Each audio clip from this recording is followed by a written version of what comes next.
Sono Marco Trevisan, sono il presidente di Eugania Movie Movement, un'associazione che da oltre 20 anni organizza un festival del cinema sui Colli Euganei in provincia di Padova che si chiama Eugania Film Festival. La particolarità del festival è che si svolge in estate, all'aperto, nei luoghi più suggestivi dei colli e le proiezioni dei film in concorso appunto avvengono di solito sui prati, nelle ville, nei parchi, nei luoghi più particolari e meno conosciuti del nostro territorio. La destinazione turistica dei Colli e delle Terme in qualche modo ha cambiato un po' la sua funzione in questi anni. L'idea di Eugania Film Festival è proprio quella di reinventare, rimmaginare gli spazi della destinazione in modo originale e condiviso dai cittadini e dai turisti. Per questo l'idea di coniugare l'attività di Eugania Film Festival con un'attività di promozione turistica sta alla base un po' del lavoro che poi abbiamo cominciato a sviluppare all'interno dell'associazione negli ultimi anni. L'idea del progetto Eugania Film Tour nasce da una collaborazione, un percorso che la nostra associazione ha fatto con il progetto CalCreate.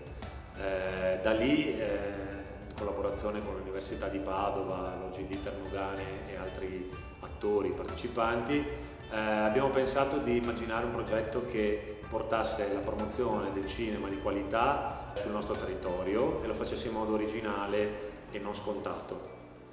Grazie a Cult Create abbiamo definito l'idea e abbiamo progettato Eugania Film Tour immaginando prima di tutto di creare una piattaforma dove all'interno potessero coesistere tutti i film che sono stati girati nei Colli Euganei negli ultimi 50 anni, assieme a una descrizione dettagliata delle location che li hanno ospitati e ad altre informazioni adatte insomma, agli appassionati ma anche ai semplici turisti del nostro territorio.